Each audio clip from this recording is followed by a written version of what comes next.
एक शेयर जिस पर व्यू आपसे चाहेंगे, मिड कैप का तो नहीं है लेकिन कहीं ना कहीं ओवरऑल बाजार को डायरेक्शन जरूर देता है। 1700 रुपए के ऊपर गया है रुचित जी, एचडीएफसी बैंक का शेयर 1617 रुपए के आसपास उसने एक बार क्लोजिंग दी, उसके बाद से लगातार स्ट्रेंथ है। एक दिन चलता है, एक दिन गिरता है, एक दिन चलता है, एक दिन गिरता है, यही चाल रही है। आज चलने वाली हम रफ्तार देख रहे हैं एचडीएफसी बैंक में। क्या ये सस्टेनेबल है और क्या इस लेवल पर ट्रेड लेना चाहिए? पिछले अगर 3-3.5 महीने देखे तो स्टॉक पे एक ब्रॉड रेंज में ही रहा है। जब भी 1600 के आसपास आया तो वहां पे कंसोलिडेशन किया, सपोर्ट बेस बना है। 1800 के आसपास आता है तो सेलिंग प्रेशर बनता है। तो आई थिंक यही रेंज बाउंड मूव अभी भी आगे कंटिन्यू रहेगा। तो जब तक ये अभी आप देखेंगे तो 1600 का सपोर्ट और 1800 का रेजिस्टेंस है, और अब बिल्कुल उसके बीचों बीच ट्रेड कर रहा है। सो 1:1 का रिस्क रिवॉर्ड रेशियो है अगर यहाँ से ऊपर आता है तो। सो इसीलिए फ्रेश बाइंग की सलाह यहाँ पे नहीं रहेगी।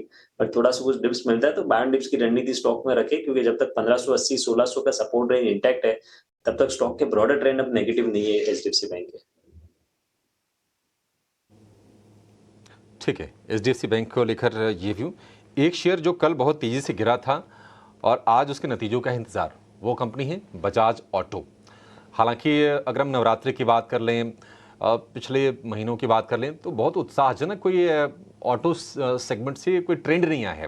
हालांकि बजाज ऑटो के लिए एक खबर जरूर आई थी कि उन्होंने अपनी सीएनजी वाली बाइक लॉन्च की थी, फ्रीडम करके, सीएनजी 125।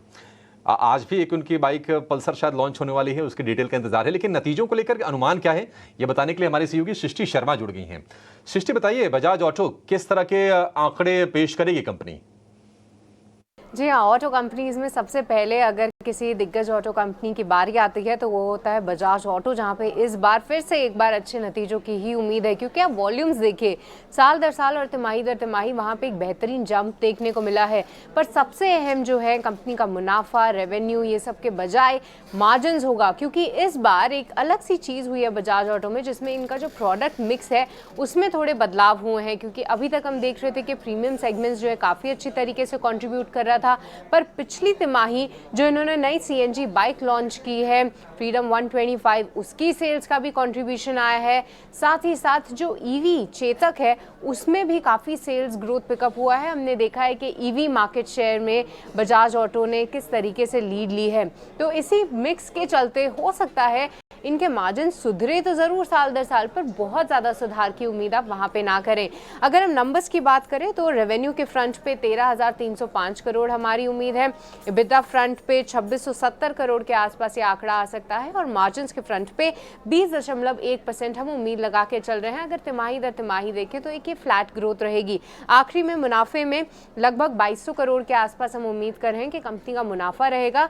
पर सबसे अहम बात जो है मार्जिन पे आप फोकस करिए और कॉमेंट्री पर, क्योंकि अब देखिए फेस्टिव सीजन आने वाला है। इस बार उम्मीदें भी लगाई जा रही हैं कि टू व्हीलर सेगमेंट काफ़ी अच्छा करेगा। तो उसको लेकर क्या कुछ इनिशियल रिस्पॉन्स है, क्योंकि अभी हमने देखा कि पूरे दशहरा की एक्साइटमेंट थी, वहाँ पे किस तरीके का रिस्पॉन्स आया है। साथ ही आने वाले टाइम में कंपनी क्या कुछ नए लॉन्चेस प्लान कर रही है, क्या सीएनजी वेरिएंट और भी गाड़ियों में आएगा, ये सभी पे कमेंट्री काफ़ी अहम रहेगी। पर ऑल इन ऑल ठीक ठाक नतीजों की उम्मीद करें, मार्जिन पे खास तौर से फोकस करें।